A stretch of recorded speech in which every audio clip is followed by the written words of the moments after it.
Cali, the birthplace of the skateboarding culture. It was created by surfers in the mid-1900s when the waves were too weak, so the solution was just to add wheels to a surfboard.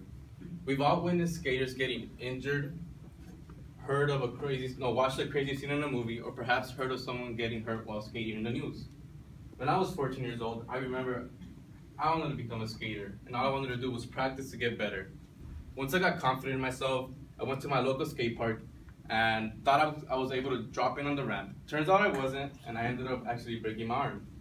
So since that day, I can say it's a very risky sport. Skaters have always been labeled as rebels of the streets.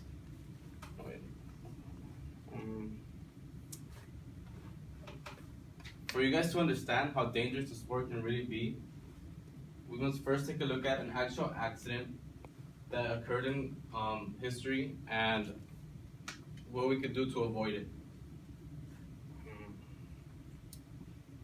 So for you to understand how menacing the sport can be, you guys will need some knowledge on the sport and why skaters get into these tragedies.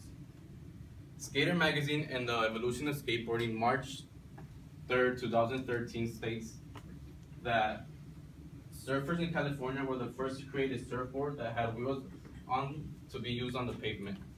The first board was made out of an old wooden plank with roller skate wheels attached to the bottom of it.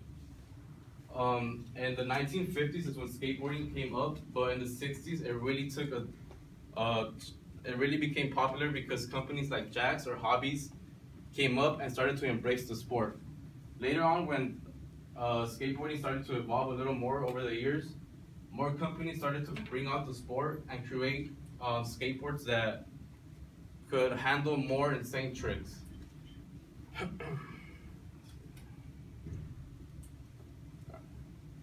So skaters are known to do rebellious things while they're skating.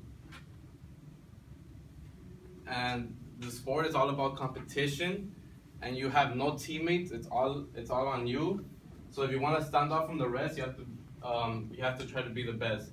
So they tend to do these outrageous tricks and compete against each other's. Some of these tricks involve jumping off buildings, wall riding, or gapping stairs. These are some of the few tricks that make them get into these dangerous accidents.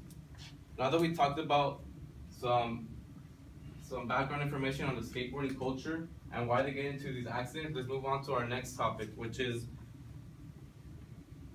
one of the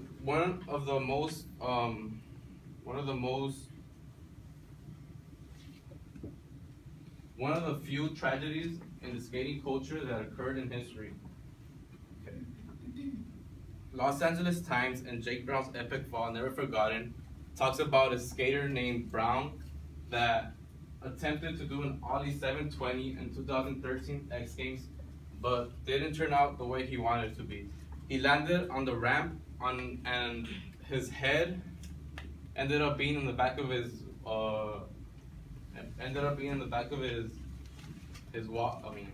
his back because of the whiplash. He wanted to win the competition, so he had to do something outrageous like the trick, but things didn't turn out his way. You may think that the only person that this sport affects while they're getting hurt is the individual itself, but it's not true. Family members and loved ones also have to go through this tragedy with them.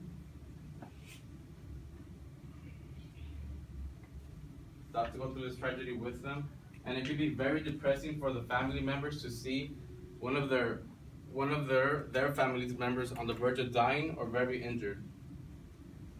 Now that we talked about one of the skateboarding accidents in today's history and who was affected by this, let's move on to what we can do to avoid this.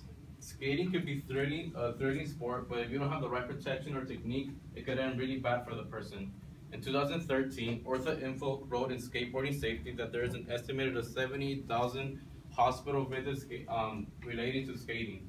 If people would know that wearing a helmet, a knee pad, or wrist guards would make a difference, there would be less skating accidents a year.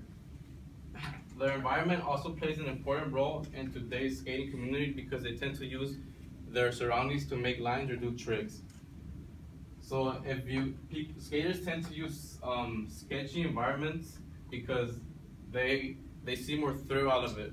But if you guys are not aware of where you're skating, like if there's a surface that is slippery, metal edges or cracks on the floor, it could be very dangerous. So always make sure to know your surroundings because it'll be more safer.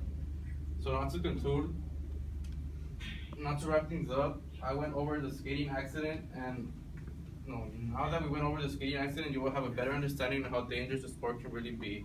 So I went over how people get into these accidents, one of the many accidents in today's culture, and how to avoid them. And to wrap things up, did you guys know that the youngest skater that is pro is 4 years old and his name is Little Rome Diddy? And I'm about to show you guys a little clip. Little Rome Diddy.